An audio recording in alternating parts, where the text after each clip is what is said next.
ఒకసారి వచ్చి చూడు.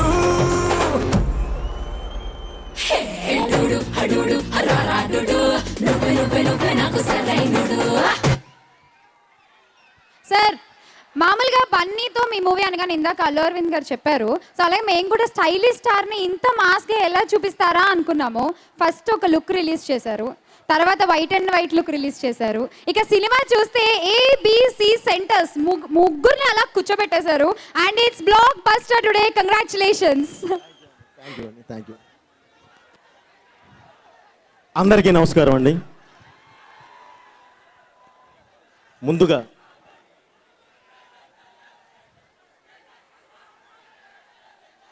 ఈ సినిమాని ఇంత పెద్ద హిట్ చేసిన చిరంజీవి అభిమానులకి, అలాగే చిరంజీవి గారి అభిమానులకి, అలాగే సినిమా అభిమానులకి, అలాగే తెలుగు ప్రేక్షకులందరికీ పేరు పేరున నేను కృతజ్ఞత తెలియజేసుకుంటున్నానండి. ఎందుకంటే భద్రా నుంచి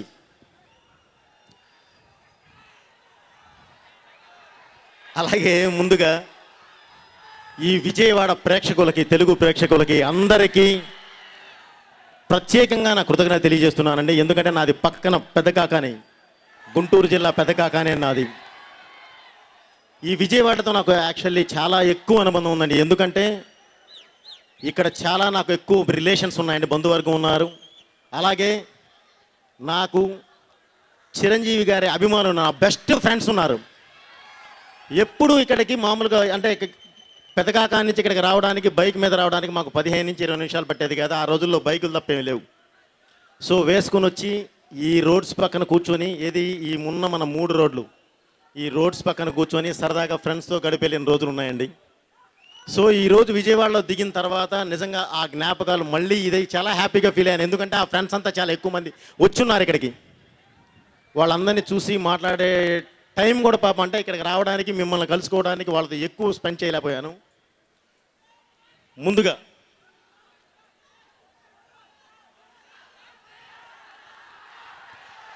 ఈ సినిమా ఫస్ట్ నేను ఇది చేసినప్పుడు, కేదార్ నారేట్ చేసినప్పుడు అందరికీ ఈ డౌట్స్ ఉన్నాయండి.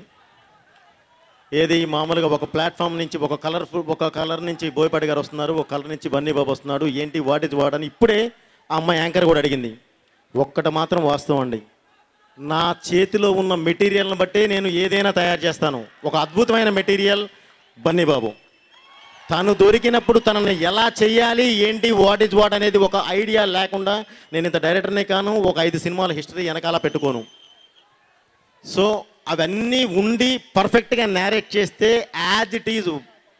ముందుగా నేను కృతజ్ఞతలు తెలియజేయాల్సింది అరవింద్ గారికి అండ్ బన్నీ బాబుకి. ఎందుకంటే ఎవరు ఎన్ని చెప్పినా, ఎంతమందికి ఎన్ని డౌట్లు ఉన్నా ఒకటే చెప్పారు, మాకు కావాల్సింది ఇది నాన్న, మేము నమ్మాము, నీ ఇష్టం అన్నాడు. అంతే, ఆయన నమ్మకాన్ని పెట్టారు. ఆ నమ్మకాన్ని ఈరోజు బ్లాక్ బస్టర్ చేసి తీసుకొచ్చి మీ ముందుకు పెట్టాను. అందుకే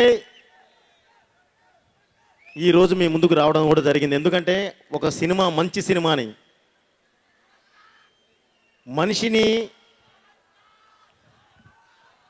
వస్తున్నాను మాట్లాడతాను. ఒక మనిషిలో గొప్ప గుణాన్ని పొగడటం అనేది కాదండి, అది గొప్ప లక్షణం కాదు. కానీ ఒక మనిషిని పొగడాలి అనే ఒక మంచి గుణం ఉందో చూడండి, అది ఉన్న ప్రేక్షకులు ఈ విజయవాడ ప్రేక్షకులు, అది ఉన్న ప్రేక్షకులు మన తెలుగు ప్రేక్షకులు. అంటే మనిషిని ఎంత ప్రేమిస్తారో, ఒక మనిషిని ఎంత ప్రేమిస్తారో ఒక మంచిని కూడా అంతే ఆదరిస్తారు. అదే మన తెలుగు సంస్కృతి.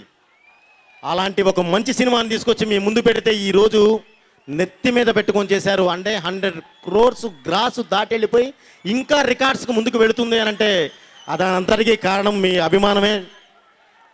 ఒక మంచి సినిమా తీస్తే మీరు ఎక్కడ పెట్టుకుంటారు, దీని ద్వారా మీరు తెలియజేశారు. మీరు ఎంత ఇది చేసినా, మీరు ఎంత మాకు ఒక మంచి తీసుకెళ్ళి గ్రాస్ ఇచ్చారు, షేర్స్ ఇచ్చారు, లేదంటే మాకు ఇవి ఇచ్చారు అవి ఇచ్చారని చెప్పి ఎన్ని ఉన్నా కూడా అవి పొరపాటును కూడా మేము మనసులో పెట్టుకుని పొగరుగా ఫీల్ అవ్వండి. బాధ్యతగా ఫీల్ అయ్యి నెక్స్ట్ ఒక మంచి సినిమా ఇంకోటి మీ ముందుకు తీసుకురావడానికి ప్రయత్నిస్తాం. తప్పకుండా ఒక మంచి సినిమా మీ ముందుకు అలా తీసుకొస్తానని చెప్పి మీకు కన్ఫామ్ నేను హామీ ఇస్తూ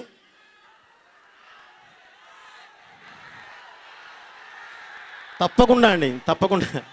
డెఫినెట్లీ ఈ పరిశ్రమలో నేను 10 కాలాల పాటు ఉండడానికే వచ్చాను. 10 మందితో సినిమాలు చేయడానికే వచ్చాను. తప్పకుండా మీరు ఏం అడుగుతున్నారో నాకు అర్థమవుతుందండి. నేను గ్యారంటీ చేస్తాను. ఎప్పుడు నా దగ్గర కథ ఒక మెటీరియల్ నేను రెడీ అయిన తర్వాత నేను ఇది మీ ముందుకు వస్తున్నాను అని చెప్పానంటే మీరు గుండె మీద చేసుకోండి. అప్పటి వరకు మాత్రమే నేను చెప్పను. ఎందుకంటే అది నాలో ఉంటుందండి. ఎందుకంటే నాలో ఒక మదన ఉంటుంది. నాకు అభిమానులు చాలామంది చాలా బాగా తెలుసండి. వాళ్ళు నాతో ఎలా ఉంటారో తెలుసు. బాబాయ్ అంటే వాళ్ళు హీరోని ఎలా అనుకుంటారంటే మా వాడితో చేస్తే మాత్రం నువ్వు పగిలిపోవాలి బాబాయ్, లేదంటే మాత్రం ఊరుకోరా, అంత ఇది అనుకుంటుంటారు.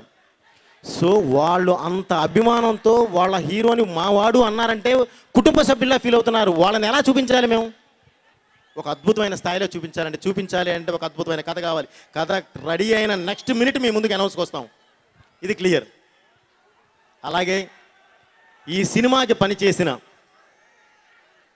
ప్రతి టెక్నీషియన్, అంటే నా కళ్ళు లాంటి నా కెమెరామెన్, నా బ్రెయిన్తో పాటు పరిగెత్తే నా రైటర్స్ రత్నం గారి దగ్గర నుంచి మిగతా వాళ్ళు మొత్తం, అలాగే ఎప్పుడు నా అన్ని అవయవాలు వాళ్ళే, నాతో పాటు నడిచే నా డైరెక్షన్ టీం, ఏది ఉన్నా సరే ముందు వాళ్ళతోనే స్టార్ట్ అయ్యేది. అలాగే నా ప్రొడక్షన్ టీం ఎప్పుడు వాళ్ళే ఇదయ్యేది. అలాగే నా ఎన్నకుండి, అంటే నేను ఎప్పుడు చెప్తుంటాను, నేను ట్రైన్ లాంటి వాడిని ఏదైనా లాక్కెళ్ళిపోగలను, నాకు ఆ దమ్ముంది. కానీ నేను లాక్కెళ్ళాలి అని అంటే నా వెనక నా కింద ఉండాల్సింది మెయిన్ ఏంటంటే అద్భుతమైన ట్రాక్, బలమైన ట్రాక్. ఆ ట్రాకే అరవింద్ గారు, నా ప్రొడ్యూసర్. ఆయన అంత బలంగా ఉండబట్టి ఈరోజు ఒక అద్భుతమైన సినిమా తీసి మీ ముందు పెడితే బ్లాక్ బస్టర్ చేసి అక్కడ కూర్చోబెట్టారండి. డెఫినెట్లీ అలాంటి నా ప్రొడ్యూసర్స్ అందరికీ నేను ఎప్పటికీ రుణపడి ఉంటానండి. వాళ్ళందరికీ పేరు పేరున కృతజ్ఞత తెలియజేస్తూ, అలాగే నా సినిమాకి పనిచేసిన ప్రతి ఒక్కళ్ళని ఎవరన్నా మర్చిపోయినా నా ఆర్టిస్టులందరినీ, ప్లస్ అలాగే నా ప్రొడక్షన్ నుంచి నా డ్రైవర్ల వరకు, నాతో పనిచేసిన డ్రైవర్ల వరకు అందరికీ నా కృతజ్ఞత తెలియజేస్తూ, అలాగే ఒక్క విషయం చెప్పాలండి. శ్రీకాంత్ భయ్య ఒక హీరోగా చేస్తున్న శ్రీకాంత్ గారు ఈ సినిమాలో బాబాయ్ క్యారెక్టర్ చేయటం అనేది నిజంగా అతనికి హ్యాట్స్ ఆఫ్, చాలా గొప్పగా ఫీల్ అవ్వాలి. అలాగే మిగతా వాళ్ళు ఏది చేసినా పర్లేదు కానండి, ఆది పినిశెట్టి తన గురించి కంపల్సరీ నేను చెప్పాలి. ఎందుకంటే ఒక గ్రేట్ డైరెక్టర్, తెలుగు పరిశ్రమకి అందరికీ బాగా పరిచయం ఉన్న డైరెక్టర్, అద్భుతమైన సినిమాలు తీసి మీ ముందుకు తీసుకొచ్చిన రవిరాజ పినిశెట్టి గారి అబ్బాయి. ఆయన అందరూ విలన్ అన్నారు. నేను విలన్ అని పిలవలేదండి, అసలు ఆ మాట కూడా చెప్పలేదు. అరవింద్ గారికి చెప్పినప్పుడు కూడా ఆపోజిట్ క్యారెక్టర్, అంటే ఒక బన్నీ లాంటి హీరో అలా ఉంటే ఎదురుగా ఢీ కొట్టేవాడు బలమైన వాడు ఉండాలి. ఆ బలమైన వాడు ఎవడయ్యానంటే ఆదిని సెలెక్ట్ చేసామంటే అర్థం చేసుకోండి ఎంత బలమైన వాడో. సో ఇది ఎందుకు చెప్తున్నానంటేనండి, నాకు ఫస్ట్ డే 21వ తారీఖు సినిమా చూసినప్పుడు చిరంజీవి గారు ఒక కామెంట్ ఇచ్చారు. అది నా పర్సనల్, ఎందుకంటే జీవితంలో ఎప్పుడు మర్చిపోలేను, అది నేను బయట చెప్పేది కాదు. అలాగే అరవింద్ గారు థ్యాంక్స్ చెప్పడం కోసం మండే, ఆ తర్వాత 3 రోజులు సూపర్ కలెక్షన్స్తో వెళ్ళిపోయిన తర్వాత మండే ఒక ప్రోగ్రాం పెడితే ఆ ప్రోగ్రాంలో ఆయన మాట్లాడారు. నా హీరో మాట్లాడాడు ఏంటి అనేది, డైరెక్టర్ ఏంటి అనేది. అది కూడా నేను మైండ్లోనే పెట్టుకుంటాను, నా మనసులోనే పెట్టుకుంటానండి. కానీ ఒక సౌండ్ మాత్రం మొన్న నాకు చాలా హ్యాపీ అనిపించిందండి.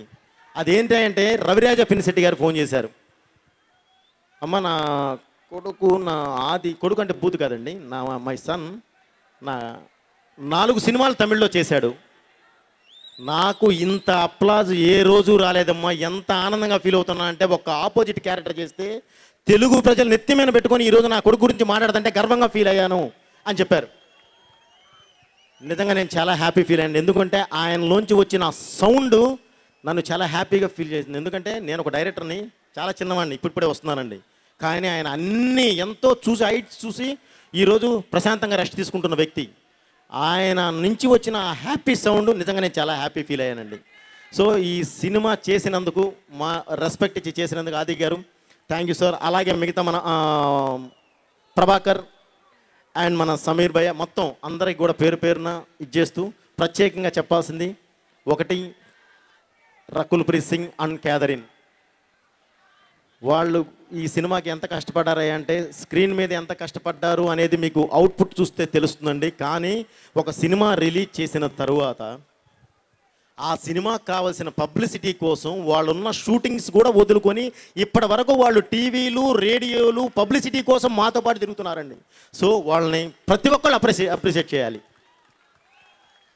వాళ్ళని తప్పకుండా అభినందించాలండి. ఎందుకంటే ఒక ప్రొడ్యూసర్కి, ఒక సినిమాకి హెల్ప్ అవుతూ ఉండే ఇలాంటి హీరోయిన్స్ ఇంకా ముందు ముందు కూడా అందరూ రావాలని చెప్పి కోరుకుంటున్నానండి. ఇక బన్నీ గారితో అనుబంధం నాకు ఈ రోజుతో కాదండి. అంటే ఇంత ఎక్కువ మాట్లాడకూడదు, ఎందుకంటే 9:30 అయిపోయింది, బూతులు వస్తుంది నాకు తెలుసు. బట్ నా ఎదురుగా వాళ్ళు ఉన్నప్పుడు నా దీని కొద్దీ ఉన్న పోస్ట్ కొద్దీ కరెక్ట్గా హీరో మాట్లాడే ముందే వస్తుందండి. అప్పటికని టైం లాగేస్తారు అందరూ. మాట్లాడకపోతేనేమో నా ఆర్టిస్టులు ఎక్కడ తిట్టుకుంటారో, నా టెక్నీషియన్స్ ఎక్కడ బాధపడతారో అని చెప్పి నా టెన్షను. సో ఒక్కటే చెప్పాల్సింది ఏంటంటే, నాకు బన్నీతో ఉన్న అనుబంధం ట్రావెల్ ఈ రోజుది కాదు, నేను డైరెక్టర్ కానప్పటి నుంచి ఉంది. అది ఎంత ఇదయ్యా అంటే నేను ఒక బంధుత్వంతోనూ ఇంకోటో చెప్తే చాలా తక్కువైపోద్ది. అంత అద్భుతమైన రిలేషన్ అండి. నేను డైరెక్టర్ అవడంలో తన పార్ట్ ఉందంటే అర్థం చేసుకోండి ఎంత ఇది ఉంది అనేది. సో బాబు, మన రిలేషన్ ఎప్పుడు ఇలానే ఉండాలని కోరుకుంటూ, అలాగే తప్పకుండా ఒక హామీ మాత్రం ఇవ్వగలను.